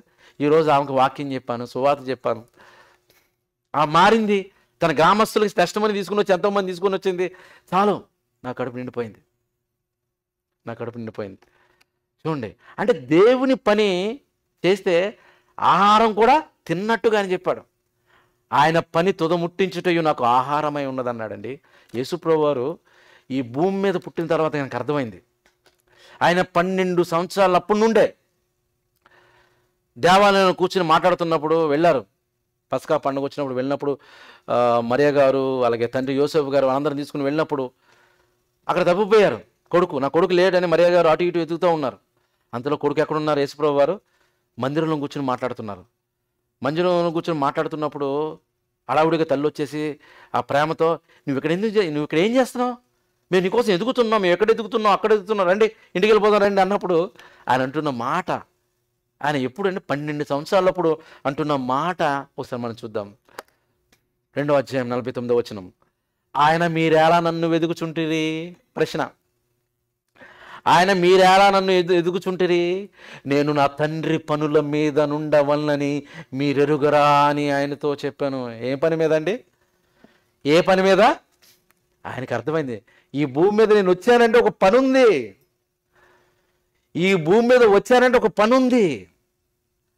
ఎవరి పని అది? తండ్రి పనుల మీద. అది ఏం చెప్తా? తండ్రి పనుల మీద ఉండవల్లని మీరు ఎరుగరా అని ప్రశ్నిస్తున్నాడండి. 12 సంవత్సరాలు వచ్చినప్పుడు ఆయనకు అర్థమైంది, ఈ భూమి మీద నేను పుట్టిందే తండ్రి పనుల కొరకు. మరి ఆయన పనులు చేసుకోలేదు, ఆయన పనులు చేశారండి. 30 సంవత్సరాల వరకు తండ్రితోనే ఉన్నారు, వాళ్ళ ఇంట్లోనే ఉన్నారు, సహకారిగా ఉన్నారు, వడ్రంగి పని చేశారు. వాళ్ళకి కావాల్సినవన్నీ దేవుడు చేస్తాడు, యేసుప్రభువు వారు చేశారు. అవి చేయలేదు అంటలేదు, అవి చేశారు. కానీ ఆయన అంటున్న మాట, అసలు నేను ఈ భూమి మీద దేవుడు నన్ను పుట్టించాడు, ఒక పర్పస్తో పుట్టించాడు. దేనికోసం అంటే ఆయన పనుల మీద ఉండాలి. ఎవరి పనుల మీద? దేవుని పనుల మీద ఉండాలని యేసుప్రభువు వారు చెప్పారు. ద బెస్ట్ రోల్ మోడల్ యేసుప్రభువు వారు చెప్తున్నారు. ఈ మాట యేసుప్రభువు వారు చెప్తున్నారు. ఆయన చెబుతూ అసలు నేను దేవుణ్ణి ఎలా మహింపరిచానో తెలుసా? దేవుణ్ణి ఎలా మహింపరుస్తానని చెప్పండి. మనం అనుకుంటాం దేవుని మహింపరచాలంటే ఒక దగ్గర కూర్చుని, దేవా నీకు స్తుతి స్తుతి స్తుతి స్తోత్రము స్తోత్రము మహిమ మహిమ మహిమ అని అంటే దేవునికి మహిమ వెళ్ళిపోతుంది అని మనం అనుకుంటాం సాధారణంగా. అక్కడే ఆగిపోయారు. పని ఎప్పుడు జరుగుతుందని చెప్పండి. అదే చెప్పాను కదా, ఒక వర్క్ డన్ జరగాలి అని అంటే W=F×D. W=F×D. ఫోర్స్, బలం ఉన్న దాని డిస్ప్లేస్మెంట్ ఉండాలి, అప్పుడే పని జరుగుతుంది. యేసుప్రభువు వారు తన బ్రతుకున్నప్పుడు దేవుని ఎలా మహింపరచారు తెలుసా? నీకు మహిమ ప్రభువా, నీకు స్తుతి ప్రభు అని కూర్చుని అని చెప్పలేదు, మహింపరచలేదు. ఎలా మహింపరచారో చూస్తారు ఒకసారి. ఈ మాటలన్నీ కూడా ఆలోచింపజేస్తాయండి. ప్రపంచ క్రైస్తవ్యాన్ని ఆలోచింపచేయాలి. ఎందుకంటే నిజంగా ఈరోజు క్రైస్తవులందరూ కూడా పనిలో ఉంటే ఈ పాటికి ఎప్పుడో మానిపోయేది. వాళ్ళ బ్రతుకు ద్వారా క్రీస్తుని ప్రకటించడం, వాళ్ళు చేయగలిగిన పని నిజంగా దేవుని సన్నిధిలో చేస్తే ఈ పాటికి ఎప్పుడో అనేక మంది మారిపోతూ ఉండేవాళ్ళండి. ఒక సజీవ సాక్ష్యంగా వాళ్ళు ఉండాలి. ఒకసారి చూద్దాం నెక్స్ట్ వచనం, యోహాను సువార్త 17వ అధ్యాయము 4వ వచనం. చివరిగా 17వ అధ్యాయం 4వ వచనం. యోహాను సువార్త 17వ అధ్యాయం 4వ వచనం. యేసు ప్రభు వారు ఈ భూమి మీద ఉన్నప్పుడు తండ్రిని ఎలా మహిమపరిచాడో ఈ మాట మనకు అర్థమవుతుంది. చేయుటకు, అందరూ చదవాలి, గట్టిగా చదవాలి. చేయుటకు నీవు నాకిచ్చిన పని, అంటే దేవుడు పని ఇచ్చాడు అనమాట. చేయుటకు నీవు నాకు ఇచ్చిన పనిని నేను సంపూర్ణముగా లేకపోతే హాఫ్గా చేశాడండి. కొందరు పనులు చేస్తారు ఉంటారండి, కలగూర గంపలాగా ఉంటుంది, లేకపోతే ఎలా పడితే అలా ఉంటుంది, పూర్తిగా ఉండదు. ఏదో చేయాలా అని చేస్తారు, బద్ధకంగా చేస్తారు, నీరసంతో చేస్తారు, ఆయుష్తో చేస్తారు. అలా కాదండి, ఆసక్తితో సంపూర్ణముగా నెరవేర్చి ఏం చేస్తాడంటే ఆయన భూమి మీద, చెప్పాలి గట్టిగా, భూమి మీద అంటే మహిమ పరిస్థితిని ఏం చేసి మహింపరిచాడు? ప్రభువా నీకు మహిమ అని మహింపరిచాడా? ప్రభువా నీకు స్తుతి అని మహింపరిచాడు. ఎలా మహింపరిచారు చెప్పాలి, అందరూ గట్టిగా చెప్పాలి. పని చేసి నీవు నాకు అప్పగించిన పనిని చేస్తే ఆయనకు మహిమ. ఎప్పుడైనా ఆలోచించారు ఇది? దేవుడు నీకు అప్పగించిన పనిని చేస్తేనే ఆయనకు మహిమ వస్తుంది తప్ప దేవానికి మహిమ అంటే ఆయనకి మహిమ రాదండి. అనాలి, కాదంటలేదు, కానీ అక్కడే ఆగిపోకూడదు. ఆయన చేశారు ఈ భూమి మీద. ఆయన చేసి దేవుడు మహింపరిచిన విధానం, దేవుడు పనిచేసిన విధానం ఎంత స్పష్టంగా ఉందండి. యేసుప్రభు ఆయన ద బెస్ట్ రోల్ మోడల్ కదా, ఎగ్జాంపుల్ కదా. మరి ఆయన ఎగ్జాంపుల్ తీసుకున్న మనము క్రైస్తవులు, క్రైస్తవ సమాజం, క్రైస్తవ సంఘాలు ఎందుకని రోల్ మోడల్గా తీసుకోవటం లేదు? పాటలు పాడుతూ సంఘంలో దేవుడు సూచిస్తూ స్తుతిస్తూ ప్రార్థన చేస్తూ అక్కడే కూర్చుంటే ఉపయోగం ఉంది. కదలాలి కదా, కదలాలి కదా, అక్కడితో ఆగిపోకూడదు, కదలాలి కదా. నశించిపోతున్నారు అనేక మంది ఉన్నారు, వాళ్ళ కోసం నేనేం చేయాలి? సంఘం ద్వారా ప్రకటిస్తున్న సువార్త కోసం నేనేం చేయాలి? నా వంతుగా నేనేం చేయాలి? నా కష్టమా, నా సమయమా, నా ధనమా, నా క్రియలా, ఏదో ఒకటి నేను చేయాలి, అందులో పాలు భాగస్తు నేను కావాలి అనే ఆలోచన ప్రతి క్రైస్తవ వ్యక్తికి ఉండాలండి. ఈరోజు సంఘము అభివృద్ధి చెందాలి అంటే, సంఘము విస్తరింప చేయాలంటే అది ఎవరి పని అండి? ఎవరి పని అది? చాలామంది ఏమనుకుంటారు, అది పాస్టర్ గారి పని అండి అనుకుంటారు. ఇప్పుడు ఉదాహరణకి కాపరి ఉన్నాడు అనుకోండి, గొర్రెల కాపరి. పిల్లలకి అనే పని ఎవరిదండి? గొర్రెల కాపరిదా లేకపోతే గొర్రెలదా? చెప్పాలి, అందరూ నాకు వినపడతలేదు. గొర్రెలు. కాపరి కావాల్సిన మేతను ఇస్తాడు, ఎక్కడ డేంజర్ అన్నీ చూస్తూ ఉంటాడు, కానీ గొర్రెలు విస్తరింప చేయాలి, కనే పని. అలాగే ఆత్మీయంగా సంఘము దేవుడు మనకిచ్చిన ఒక బాధ్యత ఇచ్చాడు. మనకి ఇవ్వబడిన బాధ్యత మనం ఏం చేయాలి? ఆఫీసులో అనుకోండి, అక్కడ ఎలా ఉండాలి? మనం మంచి రోల్ మోడల్గా ఉండాలి, ఎక్సలెన్స్గా మనం పని చేసుకోవాలి. అంత మాత్రమే కాదు, అక్కడ ఉన్న వాళ్ళకి ఎలా ఉండాలి, మనం చూసి ఎలా ఉండాలంటే దేవుని మందిరానికి వెళ్తారు, వీళ్ళు నిజంగా దైవభక్తులు. ఇది కాదు, ఎందుకు మందిరానికి వెళ్ళని వారు, మందిరానికి వెళ్ళిన వాళ్ళ మధ్య తేడా ఎలా ఉంటుంది చెప్పండి? ఒకవేళ మందిరానికి వెళుతూ మనలో లోక సంబంధమైన భూ సంబంధమైన ఆలోచన ఉన్నారనుకోండి, అప్పుడు అంజలి ఏమంటారు చెప్పండి? ఏంటి వీళ్ళు చర్చికి వెళ్తారు కానీ ఏంటి వీళ్ళ ఎలా ఉన్నారు అనుకుంటారంటారా? మార్పేది, మరి మార్పేది. నిన్ను చూసి నీ స్నేహితులు ఏమని చెప్తారు చెప్పండి? మంచిగా మాట్లాడద్దండి, తన నోటి నుండి మాటలు వస్తే ఎంత పాజిటివ్గా వస్తాయో అంటారా? నిన్ను చూసి ఏమంటారు? నీ స్నేహితులు ఏం టెస్ట్ మనిస్తారు? తన నోరు విప్పితే ఎప్పుడు నెగిటివ్గా మాట్లాడుతున్నా అన్నారు అనుకోండి, ఎవరు ఉంటారా? ఉండరు. కాబట్టి సంఘము ఎలా ఉండాలంటే దేవుని పిల్లలు కనాలి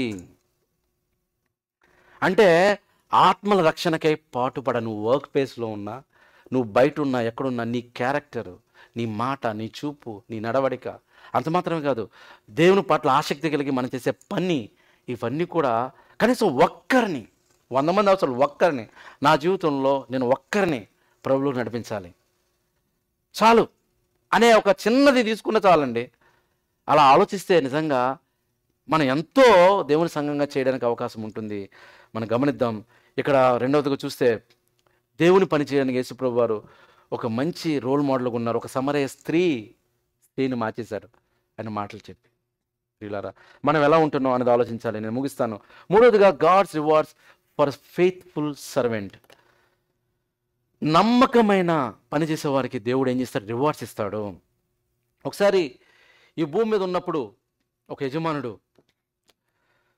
తను దూర ప్రాంతానికి వెళుతూ తలాంతులు ఇస్తూ ఉంటాడు. ఒకరికి 5 తలాంతులు, ఒకరికి 2 తలాంతులు, ఒకరికి 1 తలాంతి. ఎవరి సామర్థ్యం చొప్పున ఆయనకి తలాంతులు ఇచ్చి వెళ్ళిపోతాడు. వెళ్ళిపోతే 5 తలాంతులు ఇచ్చిన వాడు ఏం చేస్తాడు? తను వ్యాపారం చేసి కష్టపడి ఏదో రకంగా 5 తలాంతుల్ని చేస్తాడు. 2 తలాంతులు ఇచ్చిన వాడు ఏం చేస్తాడు? వాడు వెళ్ళి వ్యాపారం చేసి ఎంతో కొంత సంపాదించి రెట్టింపు చేస్తాడు. కానీ ఒక తలాంతు ఇచ్చిన వాడు ఏం చేస్తాడంటే, ఒకటిచ్చాడు, ఈ ఒకటితో నేనేం చేసుకోను, ఆయన వచ్చినప్పుడు ఆయనకే ఇచ్చేస్తానని గొయ్యి తీసి దాంట్లో పెట్టేసి ఆయన వచ్చినప్పుడు ఆయన ఇచ్చేద్దామని నిర్ణయం చేసుకున్నాడు. ఒకసారి చూస్తే ఈ మాటలో, అయితే 5 తలాంతులు తీసుకున్నవాడు వెళ్ళి వాటితో వ్యాపారం చేసి మరి 5 తలాంతులు సంపాదించాను అంట. బాగుంది ఆవిడ పని. ఆ తర్వాత చూస్తే ఒకసారి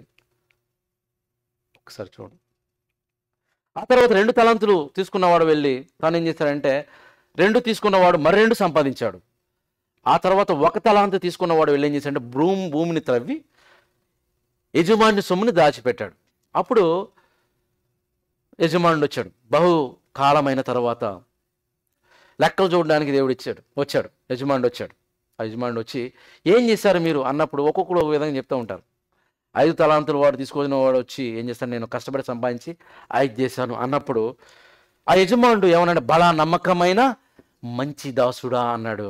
తీసుకో నీకు కావాల్సినవన్నీ ఇచ్చాడనమాట, ఆశీర్వదించాడు. ఆ తర్వాత 1 తలాంతు వచ్చిన వాడిని అడిగినప్పుడు ఆయన అన్నాడు, నువ్వు కఠినమైన యజమాని నాకు తెలుసు, అందుకే నేను త్రవ్వి దాంట్లో పెట్టాను అని ఆయన తలాంతుని ఆయనకి ఇచ్చినప్పుడు ఆయన ఏమంటాడు తెలుసా, చెడ్డ దాసుడా అంటాడండి. బలా నమ్మకమైన మంచి దాసుడా అన్నాడండి, చెడ్డ దాసుడా. మిగతా వాళ్ళందరినీ ఏమన్నాడు, నువ్వు మంచి దాసుడా, అనేకమైన వాటి మీద దేవుడు నియమించాడు, నీ యజమాని నీ యందు సంతోషంతో ఉన్నాడు, ఆనందంగా ఉన్నాడు అని అన్నాడు. ఇంకొక వ్యక్తి గురించి ఏమన్నాడంటే ఆయన చెడ్డ దాసుడా, ఇదిగో చీకటిలోనికి వెళ్ళిపో. చీకటిలోనికి దేవుడు నీకు ఎన్నో ఇచ్చాను, నేను నీకు రిసోర్సెస్ ఇచ్చాను, అన్నీ ఇచ్చాను, నువ్వు చీకటిలోనికి వెళ్ళిపో అన్నాడు. ఈ మాట నేను ఎందుకు చెప్తున్నానంటే, ఈ భూమి మీద పుట్టించిన మనకి దేవుడు ఎన్నో రిసోర్సెస్ ఇచ్చాడు, ఎన్నో తలాంతులు ఇచ్చాడు. నాకు తలాంతులు లేదు అనొద్దు. ఈ భూమి మీద పుట్టించారంటే నువ్వు దేవుని దృష్టిలో ఉన్నవాడివే. నీకు ఏదో తలాంతం, ఒక్కొక్కరు ఒక్కొక్క తలాంతం. ఒక చక్కగా మాట్లాడగలరు, పాటలు పాడగలరు, చదవగలరు, పరిచర్య చేయగలరు, వంటలు చేయగలరు. అది ఏది దేవుని సంఘంలో దేవుని పిల్లల కోసం ఏది చేసినా అది దేవుడు చేసిన పరిచర్యే. ఈరోజు లాస్ట్ వీక్ మాట్లాడుతున్నప్పుడు, ఈరోజు మనకి చర్చ్ గోల్స్ ఉన్నాయి కదా అని డిస్కస్ చేస్తున్నప్పుడు, అయిపోయిన తర్వాత మనం భోజనం చేయాలి, అప్పుడు ఎవరు చేస్తారు అని అనుకున్నాం, బయటకు కొందాం అనుకున్నప్పుడు 2 పోటీ పడ్డారు. ఎవరో తెలుసా, సౌజీ బ్రదరు, బాలా బ్రదర్.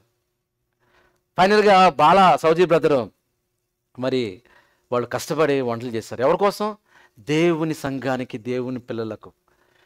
ఎప్పుడైతే దేవుని మందిరంలో మనం ఏది చేసినా, ప్రపంచంలో బయట ఎక్కడ ఏది చేసినా అది ప్రతిఫలం రావచ్చు, ఉండొచ్చు, ఉండకపోవచ్చు. జనరల్గా లోకపరంగా మనం ఏం ఆలోచిస్తామంటే, మనం పిలిస్తే వాళ్ళు పిలుస్తారని ఈ రకంగా ఉంటుంది. కానీ దేవుని మందిరంలో దేవుని పిల్లల కొరకు పరిశుద్ధుల సమూహంలో సహవాసంలో మనం చేస్తాం చూడండి పరిచర్య, అది దేవుని దగ్గర నుండి వచ్చే గొప్ప రివార్డ్స్ అండి. అది ఏది చేసినా అంటున్నాడు, నీకు ఒకటి ఇచ్చాను కదా, నీకు ఏది ఇచ్చినా అది నమ్మకంగా నువ్వు నా కోసం పనిచేసావు. అది ఎక్కడైనా సరే, వర్క్ ప్లేస్లో ఉన్నావా, అక్కడ కూడా నమ్మకంగా పనిచేయాలి. మన జీవితం ద్వారా ఎంతమందిని ఇన్ఫ్లుయెన్స్ చేయగలుగుతున్నాం? మనం చెప్పవచ్చు, ఇంకో మన చర్చ్ ఉంది ఇక్కడ అని మనం ఎప్పుడైనా చెప్పగలిగామా? చర్చ్ ఉంది, రండి అని ఎప్పుడైనా మనం చెప్పగలేమా? చెప్పలేని పరిస్థితుల్లో మనం ఉంటున్నాం. లేదా మనమే ఉన్న వాళ్ళకి ఏమైనా చెప్పామా, షేర్ చేస్తామా? లేదా మన జీవితం ద్వారా వీళ్ళు దేవుని పిల్లలుగా ఉన్నారే, సెపరేట్గా ఉన్నారు నిజంగానే, ఒక సెపరేట్ ట్రెండ్ని, ఒక స్పిరిచువల్ ట్రెండ్ని ఏమన్నా మనం క్రియేట్ చేయగలుగుతున్నామా? ఎక్కడున్నా అక్కడ మనం ఏం చేయగలుగుతున్నాం అనేది ఒక్కసారి ఆలోచించండి ప్రియులారా. ఈ భూమి మీద మనల్ని పుట్టించిందే దేవుడు దేవుని కోసం బ్రతకడానికి, దేవుని కార్యక్రమాలు చేయడానికి సమయం ఇచ్చాడు, రిసోర్స్ ఇచ్చాడు. అన్నీ ఇచ్చినప్పుడు ఎంతవరకు మనం ఉపయోగిస్తున్నాం? ఈ వ్యక్తి గొయ్యి గోతులో పెడితే, చెడ్డ దాసుడా వెళ్ళిపో చీకటి కొట్టులోనికి అన్నాడు, వెళ్ళిపోయాడు. ఈ వాక్య భాగాన్ని బట్టి మనకు అర్థమవుతుంది, నమ్మకంగా పనిచేస్తే ఆయనకి ఎన్ని దేవుళ్ళండి. సంతోషము, అధికారము, ఆనందము, యజమాని నుండి మెప్పు కలిగినప్పుడు నన్ను పుట్టించిన దేవుని సంకల్పాన్ని ఎరిగి, దేవుడు చెప్పేశాడు ఆయన సంకల్పం ఏంటో. ఈ 26 పుస్తకాలలో ఇది మరిచిపోయాను అని దేవుడు చెప్పలేదు. దీన్ని చదవక, అర్థం కాక, దీన్ని ఆలోచించలేక ఈరోజు ప్రపంచ క్రైస్తవ్యం, నేను మాట్లాడుతున్నది ఏదో మన చిన్న గురించి మాట్లాడతలేదండి, ఇంకా నిద్రపోయే పరిస్థితిలో ఉన్నారండి. దేవుని సంఘంలో వచ్చిన దేవుని కోసం బ్రతకలేక లోక సంబంధంగా ఆలోచిస్తూ బ్రతికే వాళ్ళు అనేక మంది ఉన్నారు. దేవుని మనసు ఎరగలేక ఉన్నారు. ఈ భూమి మీద జీవన వ్యాపారంలో చిక్కుకుని ఎలా బ్రతకాలని సాగిస్తూ ఉన్నారు తప్ప నిజమైన సత్య దేవుని తెలుసుకున్న మనము ఎలా బ్రతకాలి, నేనేం చేయగలను దేవుని కోసం? ప్రాణం ఇచ్చాడు, పుట్టిచ్చాడు, బ్రతుకునిచ్చాడు, బ్రతకనిస్తున్నాడు, సమస్యాన్ని ఇస్తున్న దేవుని కోసం నేను ఏం చేయాలని ఆలోచించేవారు ప్రియులారా తక్కువైపోయారు. మనం అలాగుండకూడదు. మనం దేవా నీ కోసం నేను ఏం చేయాలి అని నిలబడాలి. నమ్మకంగా ఉండేవానికి బైబిల్లో ఉంది కదా, నమ్మకమైన వానికి ఎలా ఉంటాయంట? దీవెనలు మెండుగా. సామెతల గ్రంథము 28వ అధ్యాయము 20 వచ్చి నమ్మకమైన వానికి దీవెనలు మెండుగా ఉంటాయి, దేవుడిస్తాడు. కాబట్టి మనం ఎలా ఉంటున్నాం అన్నది ఒకసారి ఆలోచించేద్దాం. పాత నిబంధన గ్రంథంలో దేవుడు మందిర కార్యక్రమాలు ఏ కార్యక్రమాలు ఇచ్చినా శ్రద్ధగా చేయాలని దేవుడు ఆజ్ఞాపించాడు. ఎలా చేయాలంట? శ్రద్ధగా చేయాలి. జెరమీయా గ్రంథం 48వ అధ్యాయం 10వ వచనము, ఏ కార్యమును అశ్రద్ధగా చేయవాడు శాపగ్రస్తుడగును. కానీ ఎలా చేయాలి? శ్రద్ధగా చేస్తే ఆశీర్వాదం. శ్రద్ధ కలిగి ఉండాలి. అశ్రద్ధగా నాకు అనిపిస్తూ ఉండదు అప్పుడప్పుడు లోకంలో ఉన్నవారు దేవుని పనుల గురించి కానీ వాళ్ళ పనుల గురించి కానీ చాలా ఎక్సలెన్స్గా చాలా గొప్పగా చేస్తున్నప్పుడు దేవుని కార్యక్రమాన్ని ఇంకా ఎంత గొప్పగా చేయాలి, ఎంత ఉన్నతంగా చేయాలి, ఎంతగా దేవుని యొక్క కోసం ప్రయాసపడాలి అని అనిపిస్తూ ఉంటుంది. సింపుల్గా ఎప్పుడు చేయాలనిపిస్తూ ఉండదు. చాలా క్వాలిటీతో చేయాలి ఏది చేసినా. అది కూడా ఎందుకంటే దేవుని రాజ్య విస్తరణకై, ఆయన మహిమకై మనం చేసే పనులు. మనం కాదు. నిజంగా ఈరోజు ఇక్కడ ఏదో వాక్యం చెప్తున్నాను నేనే కాదండి, దీని వెనక ఎంతమంది కష్టపడుతున్నారు. అక్కడ మన టెక్నికల్ టీము, ఇలా అలాగే ఇక్కడ చెప్పాలంటే యాంప్లిఫైర్ కోసం ఈ సౌండ్ సిస్టమ్ టీం ఎంతోమంది కష్టపడుతున్నారు. ఈ కష్టపడుతున్నది అది ఏది చేసినా ఒకలా నిలబడేవాడు ఒక్కడే కావచ్చు, కానీ దీని వెనక కష్టపడే ప్రతి ఒక్కరికి ప్రతిఫలం ఎవరిస్తారు తెలుసా? దేవుడిస్తాడు. మనం ఐడెంటిఫై చేసి దేవా నన్ను ఎక్కడ మీరు వాడుకోవాలనుకుంటున్నారు, నేను ఎక్కడ చేయాలి అని ఆలోచన చేసి మనం చేస్తే దేవుడు చేస్తాడు. దేవుని కార్యక్రమాలు దేవుడు ఎలా చేయాలని కోరుకుంటున్నాడంటే శ్రద్ధగా చేయాలి, అశ్రద్ధగా చేయకూడదు. పాత నిబంధన గ్రంథంలో దేవుడు చెప్పాడు. చివరిగా నేను చెప్పి ముగిస్తాను. ఆత్మీయ దీవెనలు, బ్లెస్సింగ్స్ అండ్ ఎటర్నల్ రివార్డ్స్. దేవుని పని శ్రద్ధగా చేస్తే వచ్చే దీవెనలు ఏంటో కొన్ని చెప్పి నేను ముగిస్తాను. చివరిగా యేసు ప్రభువు ఈ భూమి మీద ఉన్నప్పుడు ఆయన మాట్లాడుతూ ఉన్నాడు కదా, మొదట నా రాజ్యమును నీతిని వెదుకుడి, అప్పుడు అవన్నీ అనుగ్రహింపబడును. నా జీవితంలో నేను ఎప్పుడు ఇదే ఫాలో అవుతూ ఉంటానండి. చాలామంది లోకంలో మన శరీర సంబంధంగా ఎన్నో బాధలు, ఇబ్బందులు, వేదనలు ఉంటాయి. కుటుంబం గురించి కావచ్చు, ఫ్యామిలీ గురించి కావచ్చు, కెరీర్ గురించి కావచ్చు, ఎన్నో హెల్త్ గురించి కావచ్చు. నేను ఎప్పుడు ఒకటే అనుకుంటాను పర్సనల్గా, దేవా నీ నీతిని, నీ రాజ్యాన్ని వెతకాలి, అవన్నీ నేను నీకు అప్పగిస్తాను, నువ్వు చూసుకుంటావని నాకు తెలుసు అని. నేను ఎప్పుడు వీటి గురించి నేను వరి అవను, కానీ ఎప్పుడు దేవుడు వాటి గురించి ఎప్పుడు తక్కువ చేయలేదు. ఎందుకంటే దాన్ని వెంబడించను. ఆయన రాజ్యం, ఆయన సంఘము, ఆయన నీతి, దేవుని పట్ల ఆయన కార్యక్రమాలు, ఆయన పనులు ఉన్నప్పుడు అవన్నీ అంటే ఏవన్నీ ఈ భూమి మీద బ్రతకడానికి కావలసినవన్నీ ఇట్స్ ఎ సీక్రెట్ ఫార్ములా. ఎప్పుడు నా జీవితంలో దేవునికి ప్రథమ స్థానం, ఇంక మిగతా దాన్ని కూడా నెక్స్టే, అది ఏదైనా సరే. అలానే దేవుడు మనల్ని లిస్టులో పెడతాడు, ఎప్పుడు లిస్టులో పెట్టాడో. ఎందుకంటే ఎవరైతే నిజంగా ఈ భూమి మీద ఆఫీసులో కానివ్వండి పనిచేసే వాళ్ళు ఎలాగైతే గౌరవిస్తారో, వాళ్ళకి స్పెషల్ ప్రయారిటీ ఇస్తారో, ఎలాగైతే వాళ్ళ గురించి ఆలోచన చేస్తామో, నిజంగా దేవుని యందు భయభక్తులు కలిగి జీవిస్తూ, ఒక భక్తిగా జీవిస్తూ ఆయన కోసం మనం బ్రతికితే దేవుడు మన పట్ల చేయడా చెప్పండి? తప్పకుండా చేస్తాడు. ఆ విశ్వాసము, ఆ భక్తి జీవితము మనలో ఉండాలి. కాబట్టి ఆయన ఇచ్చే రివార్డ్స్ ఎలా ఉంటాయో చెప్తున్నాను చూడండి. మొదట నా నీతిని, నా రాజ్యాన్ని వెతకని, అప్పుడు అవన్నీ అంటే ఈ భూమి మీద బ్రతకడానికి కావాల్సినవన్నీ మీకు అనుగ్రహింపబడును. ఆ తర్వాత నెక్స్ట్ చూస్తే కొత్త నిబంధన గ్రంథంలో కొంతమంది స్త్రీలు ఉన్నారు. వాళ్ళు ఎంత గొప్పగా వాళ్ళు పనిచేశారు చూడండి. చూస్తే మన పౌలు గారు అంటున్నటువంటి మాట, నిజమైన సహకారి ఆ స్త్రీలు క్లెమెంతుతోనూ నా ఇతర సహకారులతోనూ సువార్త పనిలో నాతో కూడా ప్రయాసపడిన వారు స్త్రీలు అండి. నిజంగా సంఘంలో ఎప్పుడు చూసినా ఇక్కడ కూడా చూస్తే లేడీస్ ఎక్కువ మంది ఉన్నారు, సిస్టర్స్ ఎక్కువ మంది ఉన్నారు. నాకు అనిపిస్తూ ఉంటుంది పరలోకంలో కూడా వాళ్ళే ఎక్కువ ఉంటారా అనిపిస్తూ ఉంటుంది. ఎందుకంటే బ్రదర్స్ అందరూ కూడా చాలా బిజీగా, లేకపోతే ఆ పనులు ఈ పనుల్లో తిరుగుతూ ఉంటారు. భక్తిలో చూస్తే ప్రార్థనలో వాళ్ళే కనపడుతూ ఉంటారు, పనుల్లో వాళ్ళే కనపడుతూ ఉంటారు, మందిరంలో వాళ్ళే కనపడుతూ ఉంటారు. రేపు పరలోకంలో కూడా వాళ్ళే కనపడతారా అనిపిస్తూ ఉంటుంది. నిజంగా ఇక్కడ కూడా స్త్రీలు చూస్తే పౌలు గారు అంటున్నటువంటి మాట, వాళ్ళు సహకారులు అంట. ఎంత సహకారం, ఎంతో పరిచయం చేసే సువార్త పనిలో. వాళ్ళ పేర్లు ఎక్కడ రాయబడినాయి తెలుసా? గిన్నిస్ బుక్ ఆఫ్ వరల్డ్ కాదండి. దాంట్లో రాస్తే ఉపయోగం ఉంది చెప్పండి? ఇంకో ప్రపంచంలో ఎవరు సాధించిన ఇన్ని ఇల్లు కట్టేసి సంపాదించిన వ్యక్తి గిన్నిస్ బుక్లో ఎక్కేశాడు అని గిన్నిస్ బుక్లో ఎక్కేసి చచ్చిపోయాడు అనుకోండి, తను సంపాదించి ఏమన్నా తీసుకెళ్ళగలరా? తీసుకెళ్ళడం. గిన్నిస్ బుక్ కాదు, ఏ బుక్లో మనం ఉండాలి? మన పేర్లు జీవ గ్రంథములో. ఆ జీవ గ్రంథంలో ఎవరి పేర్లు రాయబడతాయి? ఆ పక్కనే ఉంది చూడండి ఒక పదం. ఏముంది ఆ పదం? సహకారుల పేర్లు. ఎవరి పేర్లు? సహకారుల పేర్లు, పనిచేసే వాళ్ళ పేర్లు, పరిచయం చేసే వాళ్ళ పేర్లు. అది దేవుని గ్రంథం. ఈ భూమి మీద మనం ఏ పని చేసిన ఆఫీసులో బాసు కొన్ని సందర్భాల్లో ఎంతో పని చేస్తానండి, నా బాసు నన్ను రికగ్నైజ్ చేయట్లేదు అనుకుంటాం. మనం చేసే పని గుర్తించకపోవచ్చు మనుషులు, కానీ మనం చేసే ప్రతి పని దేవుడు రాసుకుంటున్నాడు, దేవుడు గుర్తిస్తాడు. ఆ సహకారుల పేర్లు ఎక్కడ ఉన్నాయి? జీవ గ్రంథంలో రాయబడి ఉంది. పిల్లరా, జీవ గ్రంథంలో చూస్తే వాళ్ళంట సువార్త పనిలో నాతో కూడా ప్రయాసపడిన వారు గనుక వారికి సహాయం చేయము అని చెప్తూ వారి పేర్లు జీవ గ్రంథంలో ఉన్నాయి. జీవ గ్రంథంలో ఉండాలంటే పిల్లరా, నిజంగా ఒకసారి ఆలోచించండి. మనం ఎలా దేవుని మందిరం పట్ల, దేవుని పిల్లల పట్ల, దేవుని పరిచర్య పట్ల ఎలాంటి యాటిట్యూడ్తో కలిగి ఉన్నాం? మన యాటిట్యూడ్ రైట్ యాటిట్యూడా లేకపోతే రాంగ్ యాటిట్యూడా? మనుషులకు అన్నట్టుగా చేస్తున్నామా, ఇది ప్రభువుకి అన్నట్టుగా చేస్తున్నామా? ఒకసారి ఆలోచన చేయండి. It's a choice. చివరిగా నేను చెప్పి ముగిస్తాను. చివరిగా ఈ వచ్చిన భాగాన్ని చదివి అందరం చదువుదాం గట్టిగా. 1 కొరింథీయులకు రాసిన పత్రిక 15వ అధ్యాయం 58వ వచనం. ఇది చదివి మనం ముగించుకుందాం. అందరూ చదువుతాం.